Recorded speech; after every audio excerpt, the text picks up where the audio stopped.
please don't negotiate with yourself before the customer negotiates with you. So it's like I'm supposed to quote you a price and like, does Yana have the budget? Is it too scary for Yana? Maybe I should minus away something and give a bit more. So I got a lot of self-negotiating voices in my head. Don't negotiate with yourself first. Let the customer negotiate with you.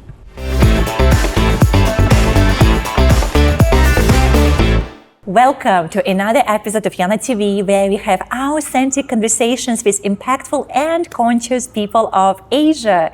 And today we're going to talk about how do you sell without selling.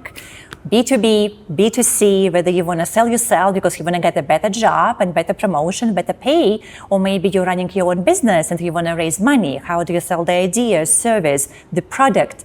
And with us in the studio, we have CJ Ng, who is a coach who specializes in sales, particularly B2B, right? Yes. Well, one of the key things that I always say is probably the best coaches are the best salespeople. Because in coaching, you ask questions and you are curious about what the other party is doing, what they're thinking, and so on. In sales, now, why do people want to part away from their hard-earned money to buy something from you? There must be some need, some latent motivation somewhere. And to be successful in sales, you need to find out what is the need first before you can sell anything. And the definition of that need is the difference between where you are right now to where you want to be. And is there something I can do for you to bring you to where you want to be? Actually applies to B2B and B2C. I want to get employed by the company, they come for the interview and they're interviewing me. But at the same time, I'm interviewing my interviewer and I'm asking, okay, so you're looking for the candidate for this particular position. What are you hoping to achieve? Yes. What are your objectives? How Absolutely. can I help? Right? And then they talk to you and you tell them, I'm a great man or woman for the job because I can do this, and that. That's sort of when you have to sell yourself. Absolutely. And to add to that, I find that whether in sales or just daily conversations, sometimes we can use a bit of coaching techniques. For example? For example, someone just called and asked me, there was Double 11 just a couple of days ago. And she was in China. She runs a Chinese medicine massage shop. And she's asking me, what should I do to promote my business for Double 11? And I have no idea. I know nothing much about retail or massage, and she's operating in some small town in China. So instead of trying to be smart and blab up something, I asked her, so what do you have in mind? And she said, I thought about for X amount of dollars, you can do this, and this package. So I said, seems like you have an idea. So what's the problem now? And she said, I'm thinking of, do I have the right manpower to be able to execute and promote the whole thing? So the conversation actually went deeper to what are some of her latent needs or hidden desires or hidden concerns that she wants to resolve. And when I thought, that's the same in sales as well, because sometimes you get questioned as in, how much is this? And then some people get very nervous when they ask this question. Yes, absolutely. And probably we'll just want to ask them back and answer, what makes you curious about this product in the first place? What was your intent? How do you want to use it for? Maybe there's a better or different product that can suit your needs a little bit better. If someone asks how much it is, you tell them the price and they find it very expensive. So what do you say?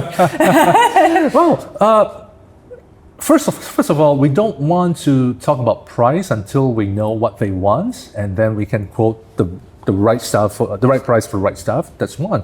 Now, yes, eventually, no matter how much your customer, your client loves you, every customer will want to haggle price, right? So it's just human nature. And sometimes you just ask them, okay, if it's too expensive, we will say, yes, I understand that this is not low price.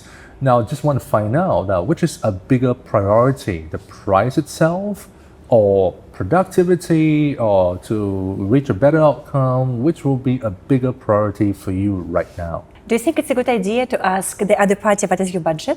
In a way, it really is contextual. So I do know that when there are certain kind of products where there are different budgets that fit into different categories. So let's use wedding dinners. Right? Now, different packages for different purposes, and it really depends on the kinds of budget you have, and you'll be introduced to different packages for the right purposes. So yeah, in that sense, we can start with budget. But on the other hand, if you want to go in a different way, you can say, what's the impact you want to achieve? You may have a tiny budget, but we can look into the impact and we'll see how we can scale it to the customer's needs. If I ask for budget, I can get to a truth very easily because I know your budget. I'll just do something according to a budget. If I just ask about what's the impact you want, I may be able to sell something bigger, but I may fail because you really don't have a budget. I got it.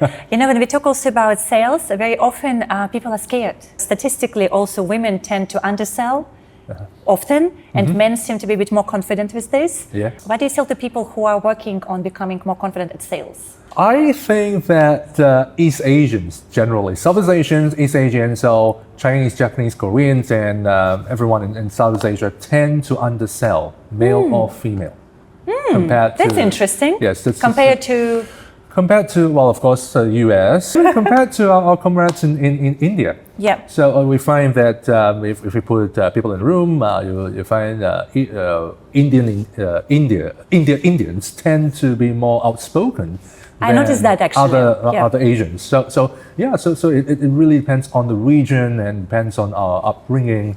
And I think one of the key things about that mindset change is sometimes in our culture, in Confucianistic culture, is be humble, don't brag, don't be a show off.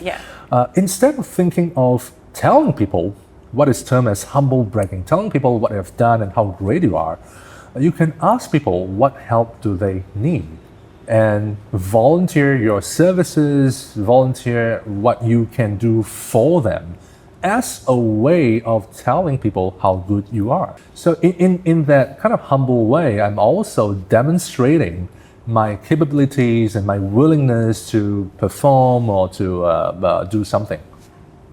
I love that. What is the best sales advice you have ever received yourself? Well, I think part of sales is negotiations.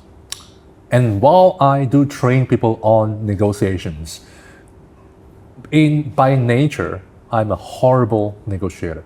And the best advice that I had was someone told me, please don't negotiate with yourself before the customer negotiates with you.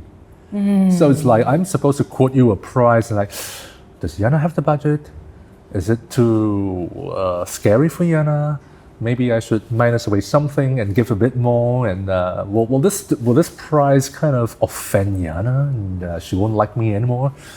She won't friend me anymore. And that sort of thing. So I got a lot of self-negotiating voices in my head.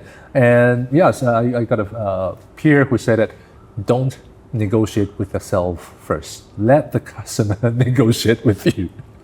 Thank you so much, CJ. I think that was extremely informative. So thank you for sharing all those golden nuggets. And that was CJ on Yana TV talking about sales and how do you sell without selling, B2B, B2C, and anything else you want. And I definitely learned a lot. So I hope you too. And if you have any other sales consultants, coaches, experts, please share in the comments what are your tips, what do you use to sell, and what really works. And I hope to see you next time with another episode.